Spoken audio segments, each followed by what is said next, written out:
DeFi. Aujourd'hui, on va s'intéresser à l'Ethereum, ce jeton que tout le monde s'arrache, et on va voir ensemble comment on peut faire fructifier ces Ethereum pour éviter de les laisser sur un wallet à ne rien faire, profiter du fait que c'est un proof of stake pour pouvoir générer des nouveaux Ethereum. Alors, on va voir plusieurs possibilités. La première stratégie, bon, c'est la classique. Si vous avez un compte Binance ou une autre plateforme centralisée, vous pouvez les mettre en stacking sur Binance. Donc vous allez dans Earn, Binance Finance Earn, vous arrivez ici. Alors vous allez voir, il y a deux possibilités. Vous pouvez soit les mettre en flexible, c'est-à-dire vous les mettez dans cette pool, mais vous pouvez les retirer à tout moment. Ça va quasiment rien vous rapporter. Ça va rapporter 0,4 plus 2, en gros 0,8% là. Ou vous pouvez les mettre en vrai stacking sur Binance. Donc vous allez avoir des BETH, des Binance ETH. Et là, l'APR estimé est de 3%. On va arrondir à 4, 3,98. 4% sur Binance. Ça, c'est la première possibilité si vous utilisez des plateformes centralisées. Personnellement, je déconseille puisque vous savez très bien que déjà, c'est risqué. Et puis sur cette chaîne, on privilégie bien évidemment tout ce qui est décentralisé.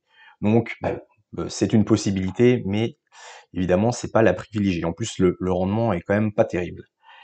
Deuxième stratégie, vous devez connaître sans doute Lido Finance. Donc là, le principe, c'est que vous mettez en stacking, vous déléguez à quelqu'un, mais vous êtes sur du décentralisé. Donc il faut avoir vos Ethereum sur un wallet décentralisé. Et là, vous les mettez en stacking, vous les confiez entre guillemets sur un nœud sur Lido. Et vous voyez que, donc voilà, vous faites stack now, et vous pouvez avoir un APR à 4,7%. Vous voyez, par rapport à Binance, déjà, on a gagné quasiment 1%. Voilà. Donc n'hésitez pas à utiliser la solution Lido. Alors il y en a d'autres. Hein. Vous avez Rocket Pool. Voilà, il y a plusieurs possibilités pour faire du stacking en décentralisé, mais le plus connu est Lido. Donc je vous présente Lido qui propose un APR à 4,7%.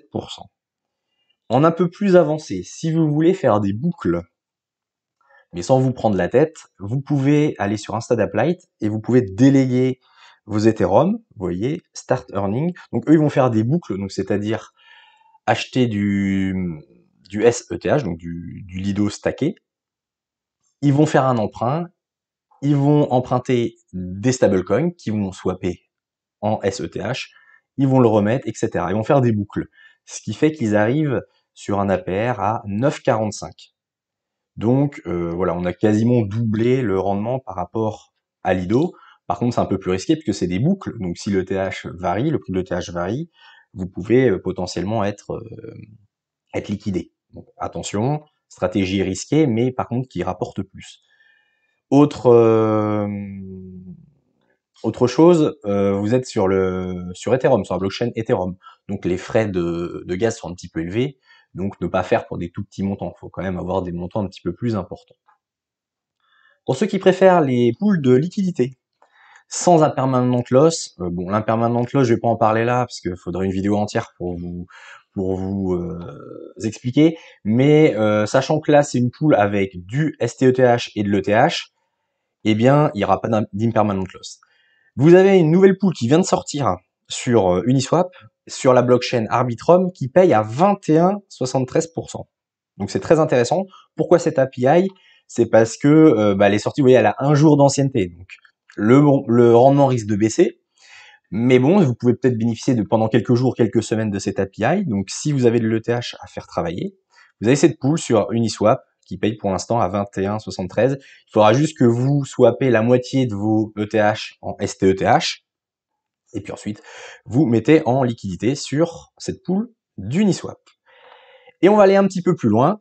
Pour ceux qui sont un peu dégènes, on peut utiliser le protocole Smart Credit, qui est un protocole de lending borrowing, donc un AAV-like, on va dire, hein, ou Compound si vous préférez. Voilà, c'est dans le même style.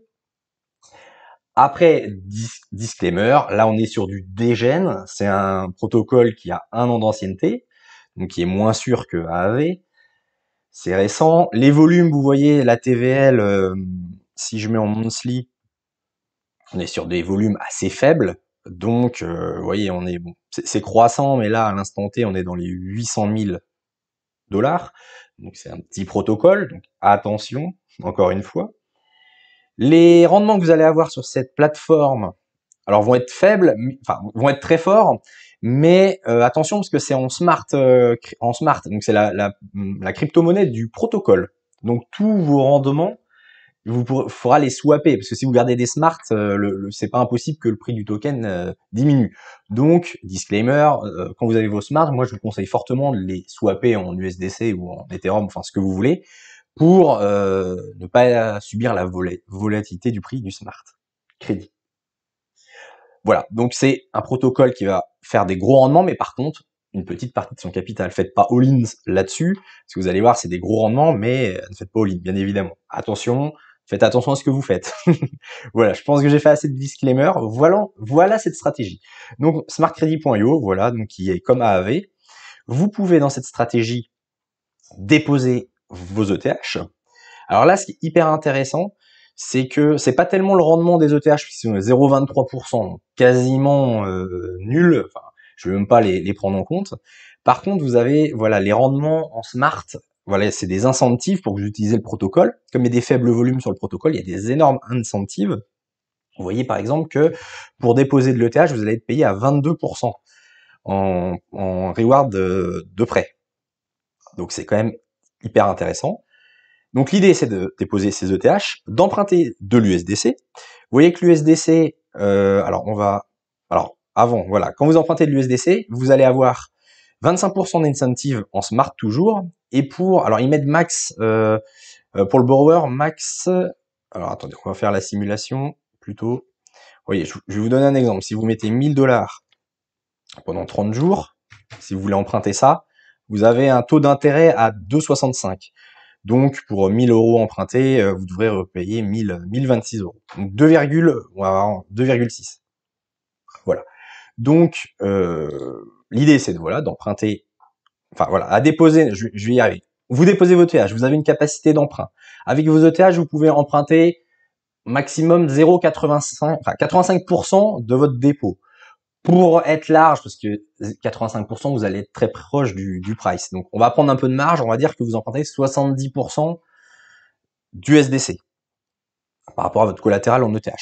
Donc, cet USDC que vous empruntez, il va vous rapporter, du coup, 70% de 25% en smart. J'espère que vous me suivez.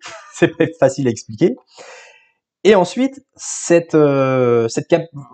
en mettant en emprunt vos USDC, vous allez pouvoir, ces USDC, les redéposer en USDC sur la pool à 22%. Alors ça fera 70% de la somme de 22%. Ça parce que ça vous refait une capacité d'emprunt en fait. C'est le principe des boucles que j'expliquais avec ETH tout à l'heure, sauf que là on emprunte de l'USDC. Et cette USDC qui est déposée, il va également vous rapporter un petit peu. Alors ça va pas être grand chose. Si vous prenez un taux fixe, voilà, le PI estimé à 5%. Bon, c'est pas à côté des 22, c'est pas grand chose, mais bon, c'est toujours ça de prix en plus. Donc, pour résumer la stratégie, je vais vous faire le calcul des intérêts. Donc, vous arrivez avec vos ETH. On a dit que ça rapportait 22% de les déposer. Il faut enlever ensuite le coût d'emprunt. On a dit que c'était 2,5. Donc, votre rendement baisse de 2,5. Par contre, ça vous rapporte 70% de ce que vous avez emprunté à un taux à 25, on a vu. Alors, attendez, je me suis trompé. 0,7 fois 25%, qui est donc les récompenses d'emprunt.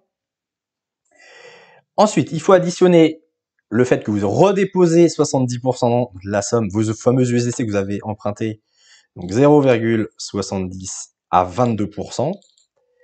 Et pour finir, les récompenses d'USDC, on a dit que c'était 5%, 0,70, donc les 70% qu'on a empruntés, un 5%. Hop, je fais le total de tout ça, et vous êtes sur un rendement sur vos ETH à 55%. Ouais, 56, on va arrondir. Par contre, même chose que quand je vous présentais Instinct Light, là vous avez emprunté 70%, donc attention, si l'ETH venait à plonger vraiment, vous avez un risque de liquidation. Après là, en empruntant 70%, on a un peu de marge, hein. Avant de se faire liquider, il faudrait vraiment que le TH descende beaucoup. Mais bon, faut toujours garder ça en tête. Donc avec cette stratégie, vous pouvez faire un rendement de 55%, enfin 56% sur vos ETH. Mais encore une fois, une petite partie de votre portefeuille, je suis désolé, je radote, mais ne faites pas all-in, c'est une stratégie dégène, donc pour une petite partie, pour faire un gros rendement sur une petite partie de votre portefeuille. Mais attention, ne faites pas n'importe quoi. Voilà comment on peut faire 56% de rendement sur des ETH. Je vous souhaite une bonne fin de journée et je vous dis à bientôt sur Prodify. Ciao! N'hésitez pas à liker et à vous abonner. Merci!